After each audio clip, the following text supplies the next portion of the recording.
Hey again and welcome back to a new video. I know it's been a while and I'm really sorry, but I'm finally back.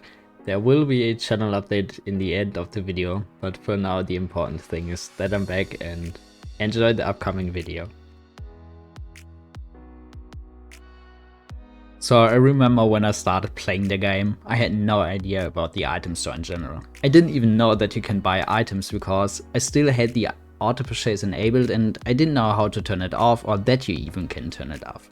So when I found out about items in the game, I had some really weird ideas and I bought some really questionable things because there was nothing like an item store guide. I didn't know about the Paladins wiki, I had no friends who played the game already, so who could tell me which items would be good and stuff like that. So for some reason I thought that Life Rip would be good in Ruckus. I bought things like Deft Hands on Shaolin. Yes, back then you actually could buy Deft Hands on Shaolin because I thought you could draw your bow quicker, or the same for Maeve. I thought you can throw your daggers quicker, stuff like that. So as you can see, I clearly had no idea about the items at all. So that's why I want to make an item store guide, because I want to help new players getting easier into the game or get a better understanding of the items and the item store itself. And I also want to help players who already started playing the game to maybe give them more information about the items or whatever. The item store guide will be sectioned in 3 different parts. The first part is about general information of the item store. So how do you enable or disable auto purchase? How do you open the item store? What currency the item store requires? Things like that. The second part is about different ways of earning credits. So each role has a different role buff, or there are some in-game tasks you can do, so to say, to earn some credits. So I just talk about every way of earning credits. And the last part is actually about the items and each category itself. So I will talk about the 4 categories and I also will talk about the items itself. I will talk about what each item does. I will talk about items who counter other items, for example. And I also talk about which items are not that good, so to say. So before I get more into the item store guide, I want to clarify some words or terms I might be using so everyone knows what I'm talking about when using those. When I use comp, I actually mean team composition, so which champions are on the team. When I use LOS, I mean line of sight, so having a straight view on your ally or on the enemy. When I use CC, I mean crowd control. I will be clarifying the abilities counting as crowd control when talking about a certain item. When I use squishies, I mean champions being around 2000 HP, so champions easy to kill. When I use Caut, I mean Cauterize, it's just the short form of the item. Most effects have a maximum amount or value of effectiveness you can get. For example, the maximum amount of reload speed you can get is 60%. When I talk about diminishing returns, I mean that you try to stack up above that certain limit, so to say, and you get less value than you intended to get in the end. That means you have, for example, a reload card in your loadout and you also get Deft Hands 3. Then you will get above the value of 60% reload speed, but because of diminishing returns, in the end you have slight less reload speed than 60%. I will be putting a link to a Google Docs document in the description where you find everything I'm talking about. I will list down every value of diminishing returns. They are listed all abilities being affected by a certain item. There will be listed all changes caused by a certain item. So if you want to get a closer or more detailed look into those items and the effects of it, just look in the description and look into the Google Docs document. So I guess I talked about everything being important before the video starts. So let's get finally into the item store guide. I personally prefer to see my items while playing, so you're able to activate your items to be shown in the bottom right corner. I want to show you how to activate it. You also want to open your options. Then you want to look out for centered skill bar and just enable it. Now you should be able to see your items in the bottom right corner. Okay, now that we set everything important up to make sure we are able to buy our own items and we also see our items during the game, I want to tell you when you are able to buy items. So every time you're being in spawn, you are able to open up the item store and decide which item you want to buy or not to buy. It doesn't matter if you're in spawn because you're dead or just because the round is over and you're waiting to start the next round. So remember, every time you're being in spawn, you're able to open up the item store and buy items. I also remember that I didn't know or wasn't sure where or how to open up the item store, because I feel like the instruction is kinda unclear or it's kinda hard to read, so that's why I didn't know how to open up the item store in the beginning. Obviously you can bind every key to your own preference, but the standard keybind for opening up the item store is I. Okay, so this is what you see when you open up the item store. Now I want to give you a quick overview of what everything means and where you can find everything in the item store. Okay, so in the top right corner you can see the credits you have left to buy any item. I feel like important to say is that those credits are unequal to your in-game gold, so you won't lose your gold when deciding to buy items. I heard from many people that they thought for a long time that you will lose your in-game gold and they hesitated to buy items because they wanted to save up their gold for buying new champions. So then you can see 4 different categories. So each color means that the item is out of a specific category. Important to say is that here's no hierarchy, so it doesn't mean that blue items are stronger than red items or whatever. It's just a random decision to put blue items first, then yellow, then green, then red items. The blue items are out of the defensive category. The yellow items are out of the utility category. The green items are out of the healing category. And the red items are out of the offensive category. I will give you more detailed information about each category in the third part and about how to earn those credits in the second part of the video. Underneath every item you see the price of the item it needs you to pay to receive the effect of the item, so to say.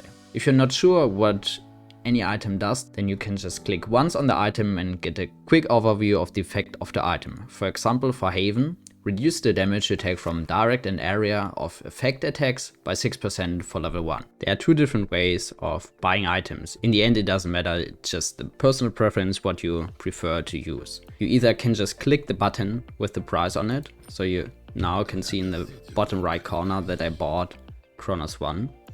Or you also could just double click to buy the second version, for example, of the item. I personally prefer to use the double click because it's just a quicker way of buying the item.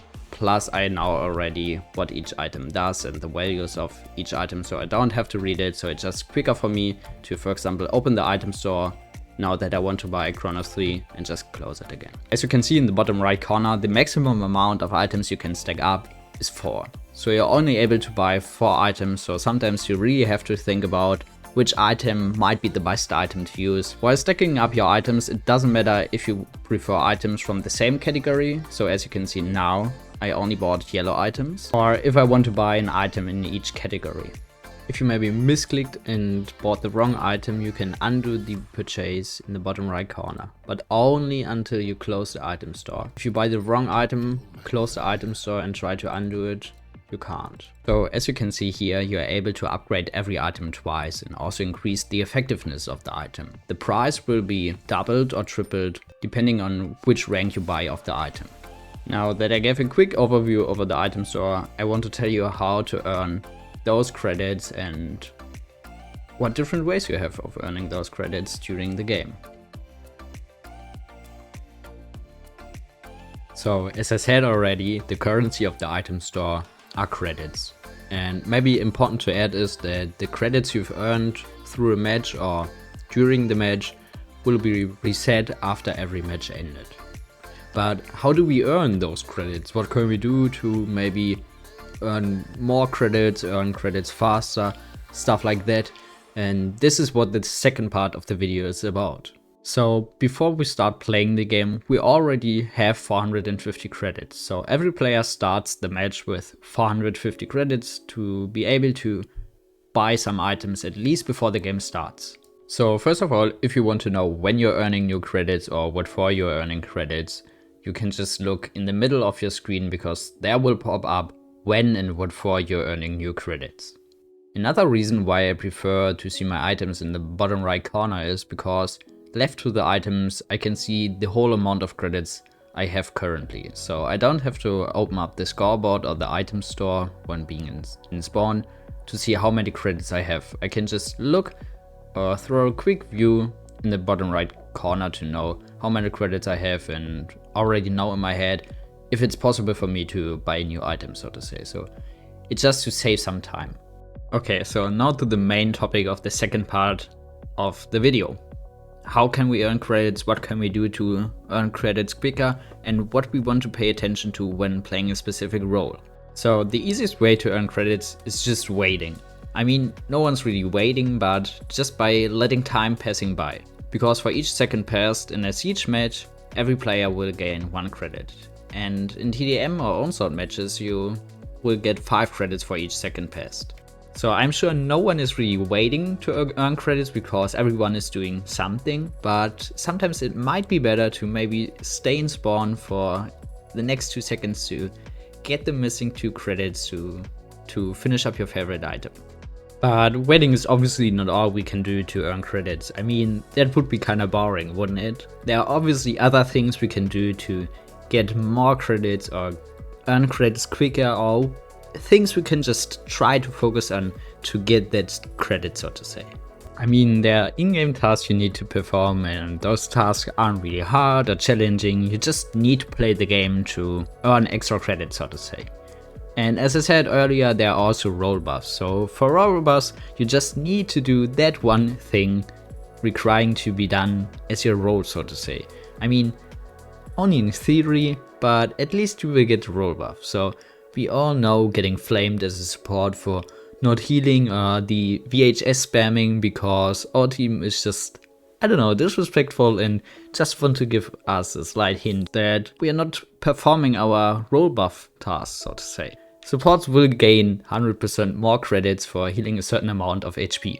We all know those Androxus players just trying to play for their KDA, getting every killing blow if possible and not caring about everything else, so to say. I mean, it kinda makes sense because flanks get 30% more credits for getting killing blows, so next time you maybe understand a little bit better why flank players always say, well, you stole my kill and stuff like that.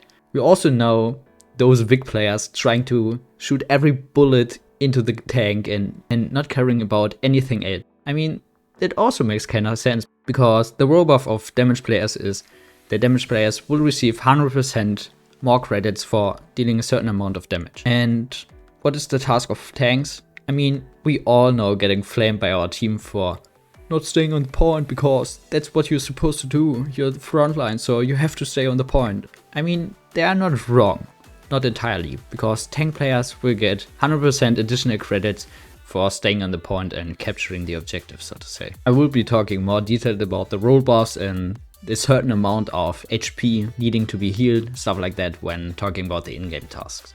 Okay, now to the in-game tasks. First of all, I want to say that it doesn't matter which role you're on or whatever, everyone is able to earn those credits by performing the in-game tasks. So it doesn't matter if you will receive a role buff or not, because the role buff is just a little bit of extra credit, so to say. So for capturing the point, that means you're just standing on the point without an enemy being on the point. Every player will receive 4 credits every 2 seconds. So for being on the objective with an enemy together, every player on the objective will receive 6 credits every 2 seconds. Once the objective is captured, one team has to push the payload, so to say. So if you're standing next to the payload and pushing it, you will receive 2 credits every second. So if we remember, there was a role buff for tanks when being on the objective or next to the payload. So tanks will get 100% more credits for fulfilling those tasks. So when tank players are standing on the objective without an enemy, they will get 8 credits every 2 seconds. If there is an enemy on the point,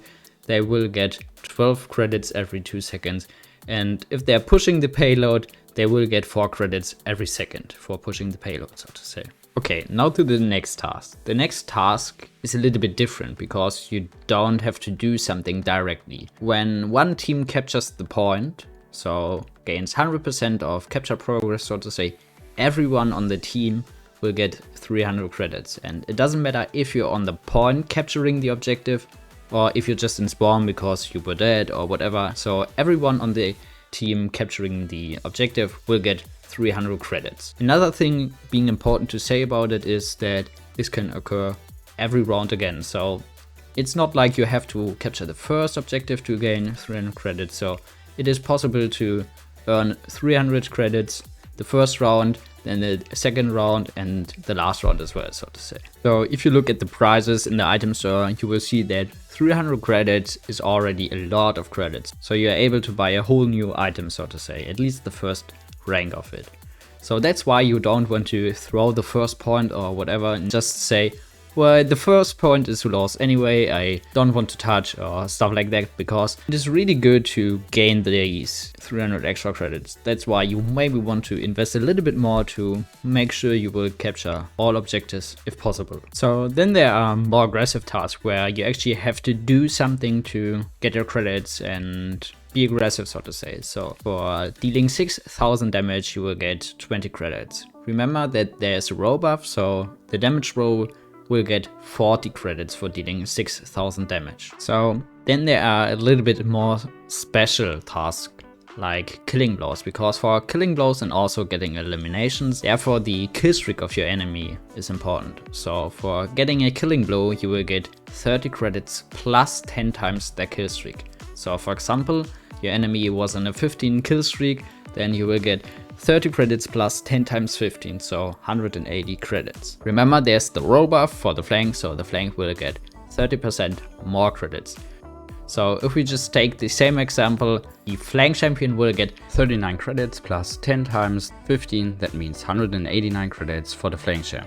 So for getting an elimination, or short form elim, you don't have to directly kill the champion. Killing blow means that you took them the last HP that they had left, so to say, and elim just means that you either healed your ally who killed the enemy or that you also shot the enemy and dealt some damage. So for getting an elimination, there's also the kill streak important, but you will get less credits. You will get 15 credits plus 5 times their kill streak. That means if the enemy was on a 15 kill streak again, you will get 15 plus 5 times 15 credits, so 90 credits. And keep in mind, there's no row buff for getting elims, there's only a row buff for getting killing blows. So then there are also more passive tasks, so to say, or more defensive tasks. So you also will get credits for just taking damage, blocking damage, or shielding damage. So as you heard, I was also talking about blocking or shielding. So that also means as a tank player, if you shield damage, you will get 20 credits for every 6000 damage. But it is not only meant for tank champions, that's why you also will get 20 credits for just receiving 6000 damage. So sometimes it might be better maybe to eat at least some damage to get a little bit more credits. And the last in-game task is to just heal. So this is more like a support task, because it is hard for other champions to also heal their allies, but there are at least some champions who are also able to heal other champions. Here it is important to know that self-healing doesn't count as healing. So even if you buy an item or have loadout cards which heal you, it doesn't matter. Or if you're using your illusions as Ying, you won't receive extra credits for those HP restored. So every player will get 20 credits for restoring 6000 health points, and the role buff of the support or the healer role is that they will get 40 credits instead of 20 credits for restoring 6000 HP. So now that I talked about all in-game tasks, so how to earn credits, I just want to give a few hints or maybe a few tips what you want to pay attention for. So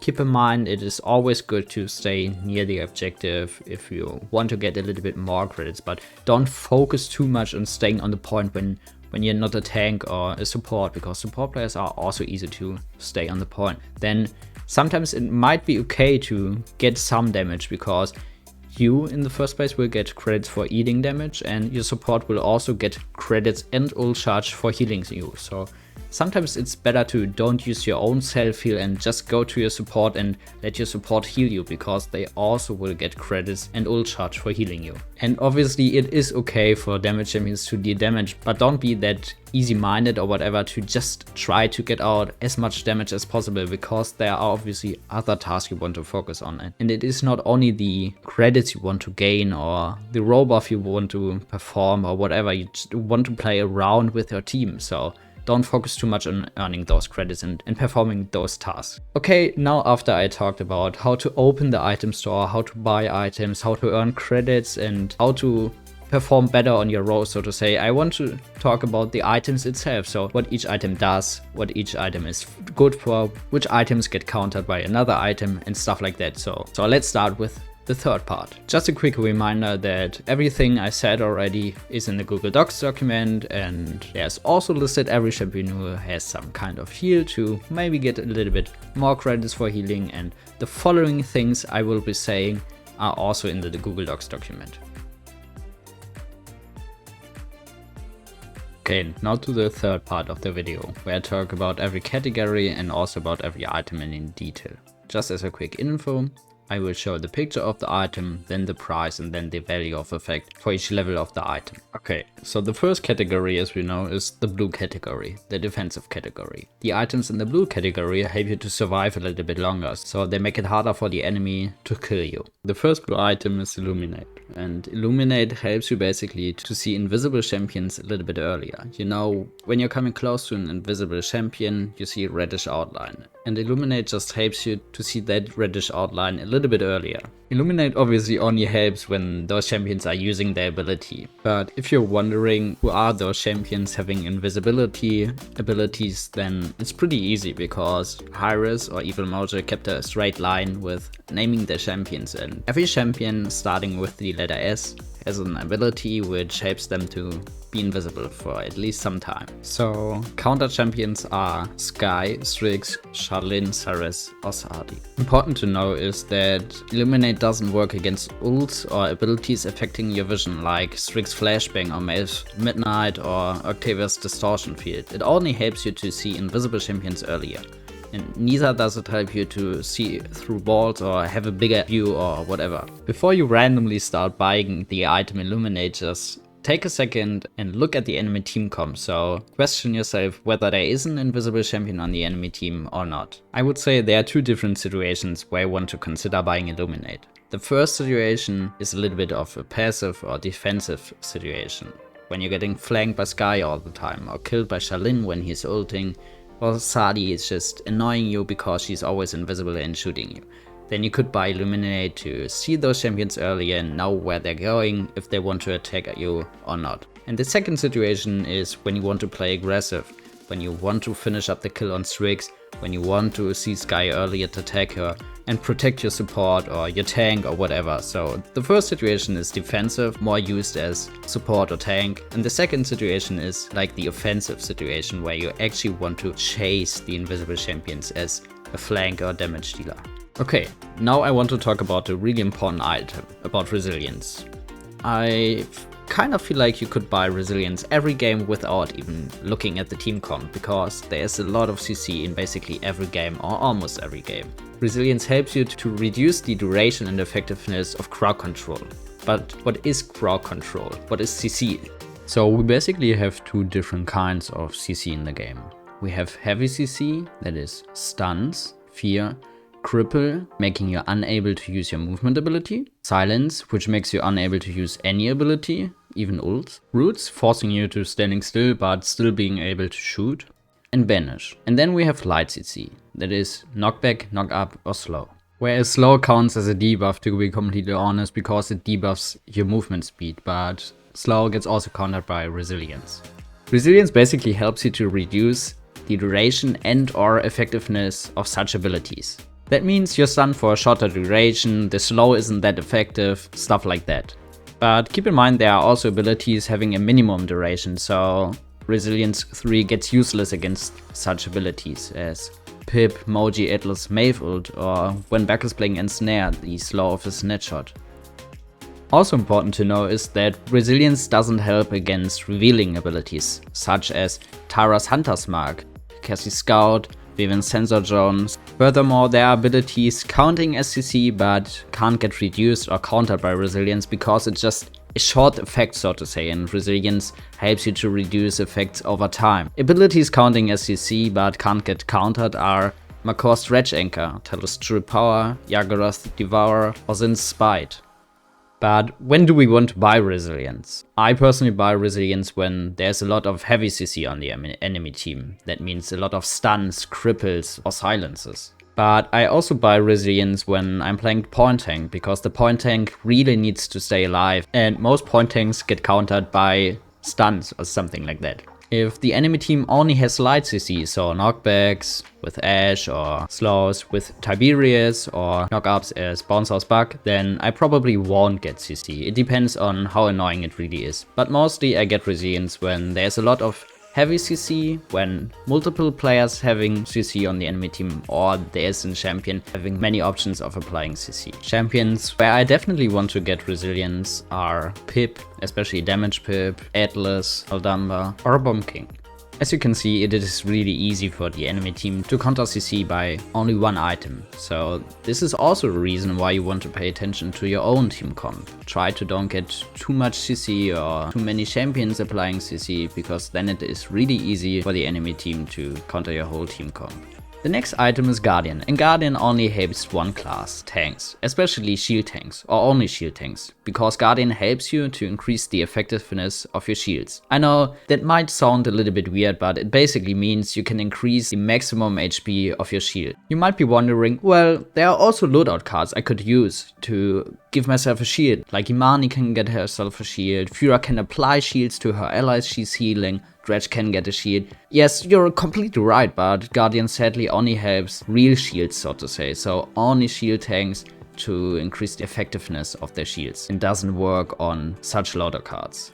The good thing about the item store now is that you're only able to buy Guardian if it's actually possible to increase the effectiveness of your shields. So if you feel like your shield's getting shred a little bit too quick, then you might consider buying Guardian to make it at least a little bit harder for the enemy team to destroy your shields. And easier for you to hide behind your shield, avoid getting damaged, or make it easier for your support to healing you up while hiding behind your shield.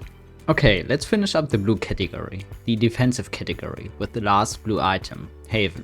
Haven basically gives you damage reduction. It helps you to reduce the damage you take by all enemy attacks.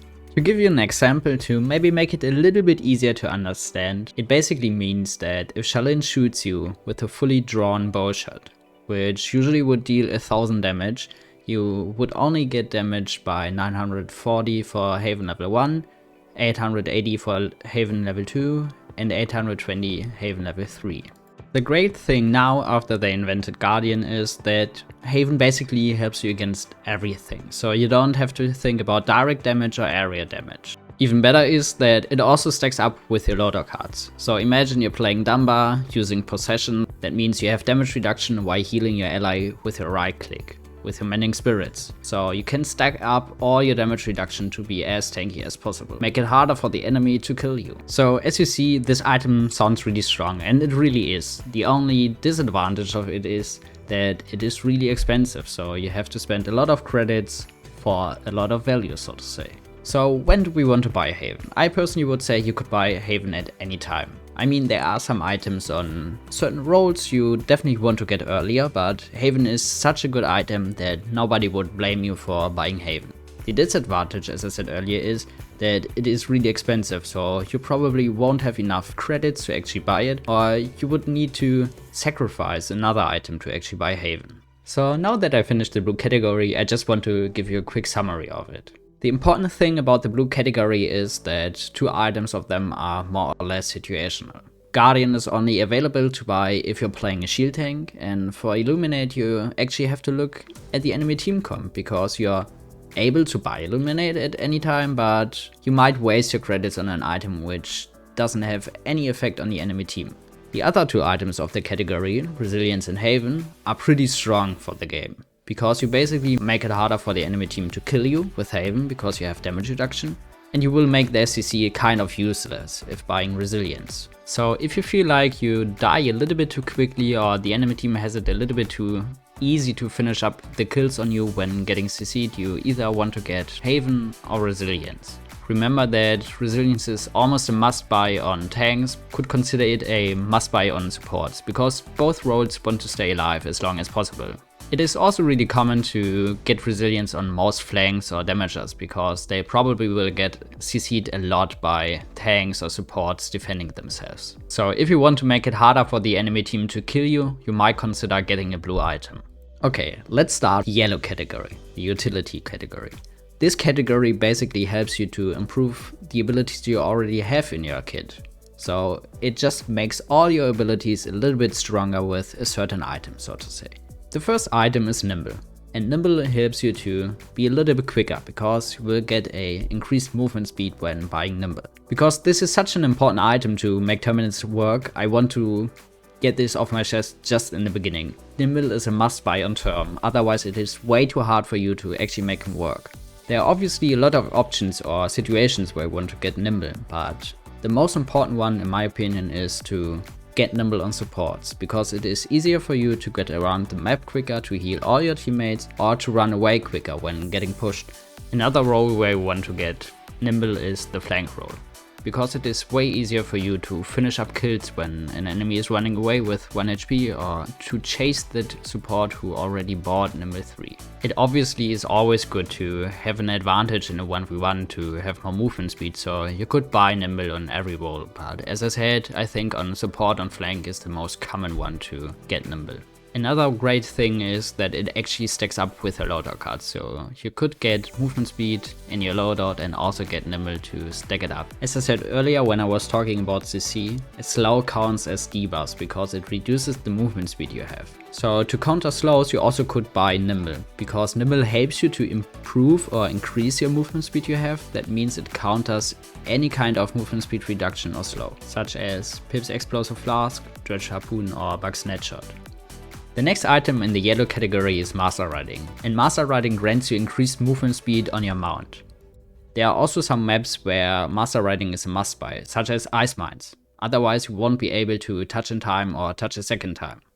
There are definitely some situations where you want to get Master Riding. One of them is as the tank player, when you died on the point fight and you want to make sure that you can touch the point in time. Another more or less situational purchase of the item is on sniper maps, when you just want to get out the first headshot, Asterix or Kinesa, or if you just want to be the first one in the fight to scout for your team, tell your team where the enemy team is going and set up your push, so to say. But this item is in general good to get back sooner to the point fight to help your team, because you never want your team to fight a 4v5, so just get earlier back into the fight. The next item is Morale Boost, and Morale Boost grants you increased ultimate charge rate. That means it helps you to build up your ult a little bit quicker. Depending on the champion you can buy Morale Boost on other classes as well, but mostly you need to prioritize other items. That's why you usually wouldn't get Morale Boost on other champions as supports. I would say this item is best used on supports, because support ults are the strongest ults in the game. Some supports have really strong healing ults, such as Ying Illusory Rift, making it possible for Ying to heal all her teammates over the whole map, or Grover having such a massive amount of heals at once. But there are also utility ults or CC ults, especially when you're lacking on CC. Such ults are Maldama's Red Serpent, Service Convergence or Pip Evil Mojo. Those ults basically help your team to kill the enemy team. You might be thinking, well, what about Furious Inflame or Grog Tempest? Those aren't pure healing or CC ults. But yeah, you're completely right. Those ults are kind of broken, so this is another situation where you definitely want to consider buying Morale Boost. I also remember when I started playing the game, I was thinking that Morale Boost 3 is completely broken on legendaries which increase your ultimate charge rate, such as Zin's Guillotine or Koga's Blood Reaper. Well, yes, but no, because there's also diminishing returns. That means it usually should be enough for you to get Morale Boost 1 or 2 to get the most value out of such ultimate legendaries. But there are definitely other champions who have a lot of strong ults where you want to get, or where you could get Morale Boost. Those champions are Drogos, because you either could get a one punch kill, so to say, or just use it for zoning. You also could get it on Fernando because you save your whole team and your whole team basically is unable to die. Or you also could get it on Ashe to just be a little bit more aggressive and help your team to push that card in. Okay, let's get to the last item of the yellow category, and this is one of the stronger items in this category in my opinion, because Chronos basically reduces all your cooldown timers you have for all your abilities. This is a more or less important information, but I still want to share it. So the cooldown reduction of the item applies after the cooldown reduction of your loadout cards. This item is usually a must buy on most supports, or the first item you want to get on supports, because it reduces the cooldown of your healing abilities. That means it is easier for you to keep your team healed and keep your team alive. But there are also some champions where Chronos actually doesn't work because they don't work with cooldowns, such as Io because her heal is resource based, or Koga because he works with passive energy, Sadi works with passives as well, and Terminus Siphon is also not affected by Chronos. As I said, you want to get Chronos on most supports, but as I also said earlier, for Moral Boost there are also supports where you could get Moral Boost first. Those supports are Grover or Ying because their healing ultimates are just so strong that you don't actually want to get Chronos first. Another option is Furia, just because her ult is so strong and so broken that it is fine to get Moral Boost first. This item also helps champions with really long cooldowns to make it easier for them to do something and don't have to wait to get their ability off cooldown. Those champions are Atlas, Rom, or Harshal Makor.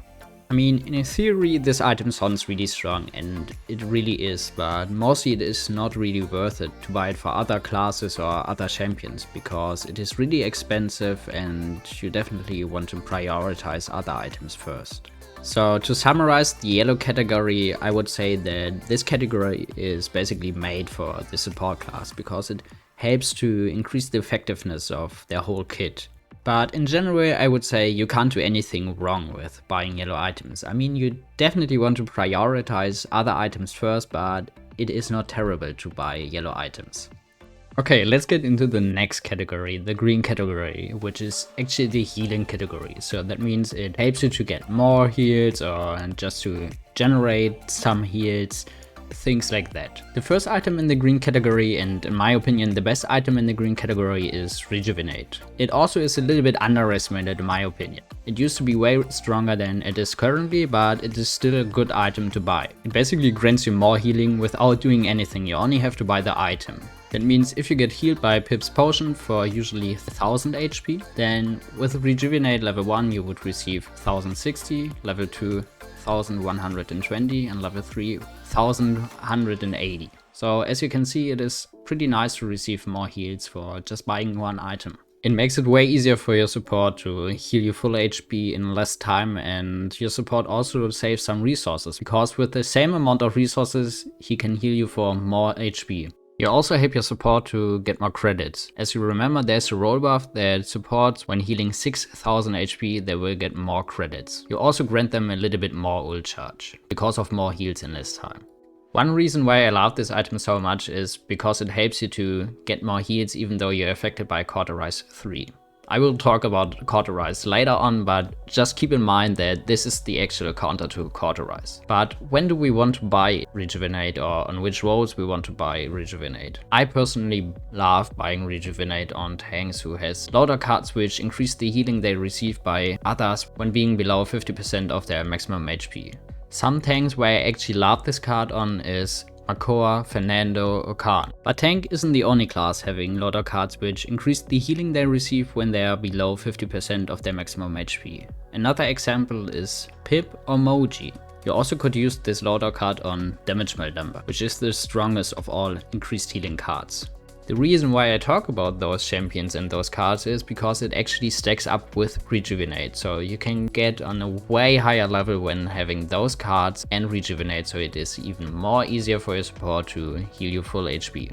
And if you think in a selfish way, like why should I care about your support? Well, see it in your own way. I mean, less time for you to be full HP means you can get early in the fight and can go earlier for a better KD. You also could buy Rejuvenate on squishies when you recognize that your support gives you a lot of love.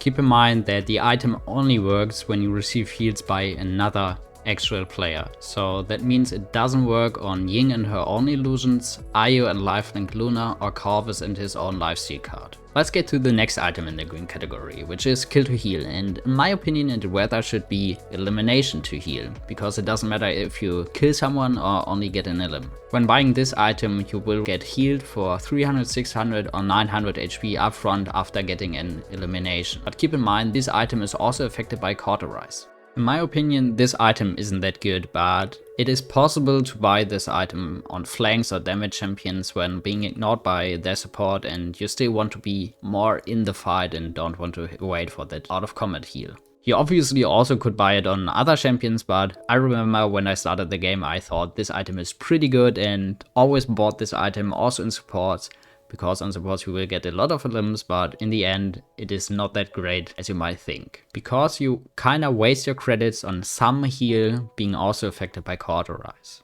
I feel like more or less important to say is that it doesn't matter how the enemy died. So once you shot the enemy can jump off the cliff, you can kill him with your LMB, you can kill him with your ability, your teammates can kill them with their ability, so it really doesn't matter how the enemy died. You only need to shoot the enemy once, or as a support it is enough to heal someone who shot or killed the enemy. The next item in the green category is Life Rip, and Life Rip is a little bit better in my opinion, but still not first item to pick. Life Rip grants you, as the name already says, Life Rip on your weapon shots. That basically means you will get healed for 10, 20 or 30% of the damage you deal to your enemy. Keep in mind that this ability only works on your LMB, so on actual weapon shots. That means you can't just use any ability and deal damage and expect some heals, you actually have to use your real weapon, so to say. But there are also some champions who has abilities counting as weapon shots. Those champions are Shalin with his Rapid Shot, Lian with her Veiler and her Grace, and Lex with his In Pursuit. Also important to say is that it doesn't work on deployables or external shields. Yeah, external shields. It does work on personal shields though. That means you can shoot Ruckus Shield and Torvald Shield to get healed. It also stacks up with lifesteal in your loader cards, at least to some degree. The maximum amount of lifesteal you can have is 55%. That also means Buck's lifesteal card is not affected by this limit. Usually lifesteal or life rip is better when you have champions dealing a lot of damage at once, like Shalin or snipers. But it also works on other champions like Vara, Binary Star, Genos or Koga. I feel like important to tell you is that Kinessa has actually a card where she gets healed for X amount of HP when hitting a fully charged shot. If you have loader cards where you get healed for a number, so to say, it won't be affected by diminishing returns. That means Nessa can have this card on level 5 and also get the full advantage of lifesteal. So usually this item is not a first buy item, you usually buy it later on in the game and you rather want to focus on other items. And I remember that I thought in the beginning that lifesteal on Ruckus would be pretty good, but let me tell you, it is definitely not. Never buy lifesteal on tanks or on supports. Usually it is pretty bad on those two classes. Let's get to the last item of the green category. Veteran. Veteran used to be really bad and you shouldn't have bought it. But they actually made Veteran kinda viable. You basically can increase your maximum HP without using any loadout cards. So this card is usually pretty good for tanks. They already have a massive amount of HP and that means that they can increase it even more with a percentage number. It basically works kind of similar to Haven, because Haven grants you damage reduction, that means you also can eat more damage, and Veteran just increases the actual number of HP you have. So if you feel like you get shredded a little bit too quickly, you can get Veteran. But you also could buy it on squishies, obviously, to just push some squishies over the edge of being broken. Such as Eevee, being absolutely strong already, but being even stronger when having more HP. In the end, it is probably only worth it on tanks, because you want to focus on other items on squishies first, even though it is not that expensive. Okay, let's summarize the green category. What do I think about the green category? How good are the items? Stuff like this. As I already said, I personally feel like Rejuvenate is the strongest item for several reasons I've explained already. You often see Life Rip or Kill to Heal being picked in lower elos. That doesn't mean that it's terrible or something, but I just want to tell you that there are other items you rather should be prioritizing than green items. As I also said, Life Rip is fine on some champions, especially when you have other cards and can stack them up. One thing which is really important to say now after I talked about the items is that if you have loader cards where you receive more healing when being below 50% of your maximum HP, it actually works with lifesteal and Kill to Heal. But only your loader cards. Rejuvenate does not work with those cards. None of the green items besides Reju or Veteran should be first picked. You also only should first pick Rejuvenate or Veteran on tanks, in my opinion. Okay, let's get into the last category and one of the most important categories in my opinion. The red category, the offensive category. The first item being Bulldozer. And Bulldozer is kind of situational, because Bulldozer helps you to do more damage or deal more damage against deployables, pets and illusions. That means you only get any value out of this item when playing against deployables, pets and illusions. I saw many people having this item in their item list when there is no deployable pet or illusion on the enemy team. That means they wasted their credits on something without getting any value. So before buying this item, you actually should look at the enemy team composition and see if there are any deployables, pets and illusions. I feel like it is also important to say that it does not work on shields, on Terminus Siphon, on Yagurath when being in a stationary form even though she seems like a deployable, other players, or Inara because she is no deployable even though she kinda looks like a deployable. So deployables are basically everything you can play, so to say. That means Bulldozer works really well against Inara's wall if she's trying to hide behind it or to block some damage. It helps really well against Luna if you're getting annoyed by lifelink IO. And I feel like this is kind of rare in lower elo, or some players in lower elo don't know about this, but it actually helps against Imani's dragon and Imani when she's being in her old form. Another tip I want to give you is that you definitely should look at the enemy loadouts, especially when playing against Barrick or Ying, because both of them could include loadout cards where they get actually cooldown reduction when their turret or their illusions are getting destroyed. So if they use those loadout cards, you don't want to destroy the turrets or the illusions in most cases. Okay, let's get to, I would say, the most important item in the game, Cauterize. Cauterize basically reduces the healing for targets getting hit by your weapon shots for 1.5 seconds. That might sound a little bit hard to understand or whatever, I don't know. That basically only means that the target you're shooting or the enemy you're shooting will get less healing after you shot them. So that basically means that if Pip would heal you with his potion, which usually would heal you for 1000 HP, with cord level 1 you would receive 700 HP, with cord level 2 you would receive 450 HP, and with cord level 3 you would only receive 200 HP. Cauterize is the first item getting applied, and after the effect of Cauterize, the effect of Rejuvenate activates. That's why Rejuvenate is the counter to Cauterize. It increases the heal you receive. Cauterize only works on your weapon shot. Remember, that also means it doesn't work on your abilities, so you can't apply Cauterize with your abilities.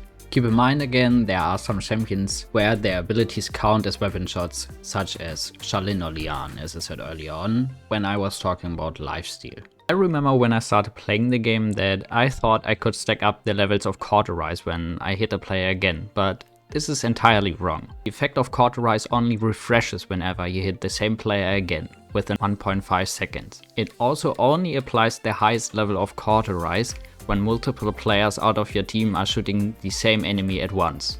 To clarify it a little bit more, Cauterize affects every kind of heal in the game. That means heals by your support, lifesteal, life rip, kill to heal, or self heal being applied by loadout cards.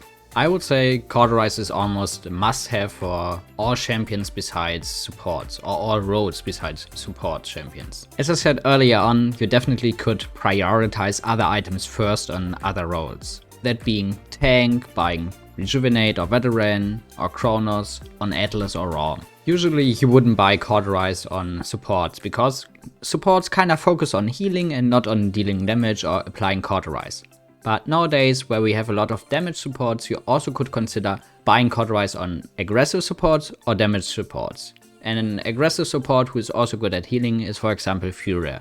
A good damage support where you could buy Cauterize or want to buy Cauterize is Pip or Genos. Keep in mind that only because a champion is damage immune doesn't mean they are immune to Cauterize. That means that you can easily apply Cauterize to Ashe in a hold, Fernando or everyone else in his ult, Io while she's ulting, Conway he's using her battle shout, so basically never stop shooting, always want to try to apply Cauterize. Because I've seen it so many times that no one shot Ashe in a hold or Fernando in his ult, and they basically got full healed without being affected by Cauterize because people thought, well, I can't kill them anyway, so I won't shoot them. But apply Cauterize. I know you can't kill them, but apply Cauterize, make it harder for the support to heal them up. But there are also abilities in the game where the champions are actually invincible, so that means when using this or that ability, you can't apply Cauterize on them. Those abilities are, for example, Moji when she's using her magic barrier, Xin when he's using his billow, or Grog when he's using his Ghost War. Usually it is not really necessary to get Cauterize on champions having a slow fire rate or dealing a lot of damage, because usually champions dealing a lot of damage have a slow fire rate. Because the slow fire rate makes it a little bit harder to keep the enemy affected by Cauterize. It is also harder to pick Cauterize or to apply Cauterize when you choose a champion who deals area damage, because you have to hit your shots directly to actually apply Cauterize. That means it is not enough to only hit the explosion. Usually you want to have 2 to 3 players who should focus on Cauterize, because you want to make sure that the whole enemy team is affected by Cauterize, and usually you need 2 to 3 players to do this. Usually if you're playing with 2 DPS, both should split up. One should get Wrecker and one should get Cauterize. You might be wondering, what is about tanks? You said that they should focus on Rejuvenate or other items first. Well, yes, but kind of no.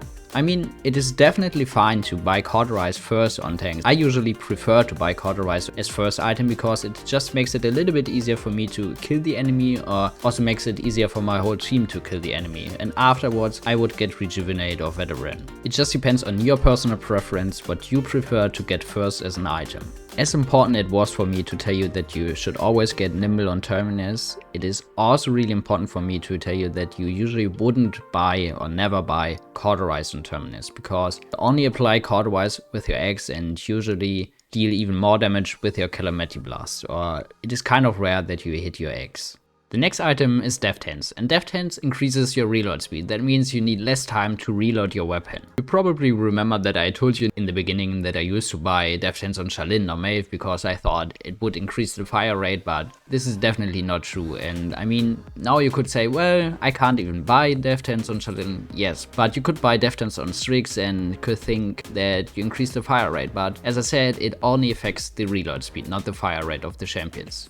Luckily, you're only able to buy Deft Hands when you actually can increase the reload speed of your weapon. Keep in mind that Deft Hands does not work on resource-based ammo, such as Fernand or Grug, so you can't decrease the time you need to recharge your resources, so to say. But it does help when those weapons are overheated. I personally would say Deft Hands is not that good, or you shouldn't really focus on buying Deft Hands, but there are some champions where you definitely want to get Deft Hands. Those champions being Stun Dumber, so using the damage legendary, Scuttled Reg, or Combat Medic Pip, because as you remember I told you for support you want to get Chronos because you want to decrease your cooldowns. This is kind of the same theory for Combat Medic Pip, because if you decrease the reload time you need, you can heal your allies quicker or sooner with your auto attacks. Usually we want to prioritize other items first, so it is not really possible to buy Deft Hands, but I know it feels amazing to have Deft Hands. Okay, let's finally get to the last item of the whole item store guide. Wrecker. I'm sure you know this feeling when there are just so many shields and you just want to deal damage, but those shields are so annoying because they block all the damage. Then you might consider buying Wrecker, because Wrecker helps you to increase the weapon damage you deal to shields. But keep in mind, it also has the same rules as Cauterize. You can only apply Wrecker, so to say, when using your LMB, so through weapon shots. It does not work on abilities. Neither does it work against other players or deployables, because for deployables you have Bulldozer. I know that Atlas Wall is annoying or Term Siphon is annoying, but sadly Wrecker does not help against such abilities. Recommended champions to get Wrecker on are usually high burst champions such as Shaolin, Bomb King, Cassie, because they have it pretty easy to deal a massive amount of damage even without Wrecker, so that means when they get a percentage based increase of their weapon damage, they will deal even more damage to shields. I know snipers tend to deal a lot of damage, so you might think, well, I could get Wrecker on snipers. Yeah, that's not completely wrong, but usually when getting Wrecker you kind of focus shooting shields, and as a sniper you rather want to click heads instead of shooting shields. So whenever you feel like there are so many shields, those shields are so annoying and you can't really do damage to the enemy, get Wrecker or ask your teammates to get Wrecker. So what are my thoughts on the red items? As you might heard already and also see on the time I spent spent on the item Cauterize. Cauterize is not really my favorite item, but the strongest item in the game. So you definitely want to get Cauterize whenever possible, and on those champions I recommend to get Cauterize on. As for the blue class as well, there are also kind of a lot of items being situational in the red class. Wrecker and Bulldozer are only situational. That means you always want to look at the enemy team comp to know whether you want to get Wrecker or Bulldozer or not. When playing a DPS or flank champion, you definitely should get Cauterize, or if not Cauterize, Wrecker, because those two items are really strong and you really need it. As the name of the item class says already, it is an offensive item class. That means you can increase the damage you deal, so to say, or you can be really offensive, aggressive with those items. Okay, so that's it for the item store guide itself, but as I said in the beginning, I want to give a quick update of my YouTube channel. So where do I want to go with the channel? What are my goals? How will my future content look like? Things like that. Okay, so first of all, I just want to say that I know I didn't say anything about my break or whatever except for my Discord server, but I just didn't want to make a big scene out of it. So I took a break because I felt really burned out of the game. I've played the game for years now, and there are a lot of things annoying me in the game, and those are things which could be fixed, but which aren't fixed or weren't fixed to that point. And I realized that I didn't have fun playing, I didn't have fun recording, because there were so many things which annoyed me back then, and that's why I decided to take a break, because I didn't want to keep recording but bring out bad content. But I feel like it's been a long time now. I actually haven't played the game in 6 months, and I feel like it's time to come back and bring out content again, so to say. So here I am again. So how will the content look on my channel in the future or from now on? So I decided to not upload a video every day because it is really time consuming, and I felt like I could have produced more quality videos when I just took more time for my videos, so to say. So those 2 points, it is A, really time consuming, and B, I want to produce or bring out more quality videos. That's why I decided to only upload 1 or 2 videos a week. I still want to do educational content, so I still want to do content for new players or for players who are looking for guides or stuff like that, because I want to help others to get easier into the game, so to say. But I also want to do my old content, so to say, so that means I still want to do patch reviews or videos about the upcoming champions. I still want to do coaching videos or VOD reviews where I review your gameplay or my own gameplay, so to say, and analyze what I could have done better or kinda coach you. I obviously also want to do normal gameplays where I just play, talk a little bit and give advice or explain my decision making to make it easier for new players to understand why I did a certain thing or why I didn't do a certain thing. I'm also planning on doing more guides, so I want to do more guides about each role, or I want to do guides about the maps, the champions we have in the game. So as you can see, I'm planning on doing more guides as well in the future. I also have a lot of other ideas, but I don't want to spoil everything I have in mind, so I just keep it with what I said already. And because making YouTube videos is really time consuming and I don't have that much time to focus completely on the channel and things like that, I finally want to start streaming and stream more often than bringing out videos, because I feel like streaming is less time consuming. But I still have a lot of things in real life where I want to take care of, or I have to take care of, so it still takes 4 weeks until I upload the next video, and it also takes probably 4 weeks until I start streaming. So I hope you understand that I just need to get some things in real life done until I can bring out new content. And I'm really happy to say that I'm back, even though it still takes 4 weeks until I can bring out new content, but I'm still happy to be back on the channel. I'm happy to be here again, and I guess that's it. I hope you've enjoyed the video. Thanks for watching, and always remember, don't forget, you guys are awesome.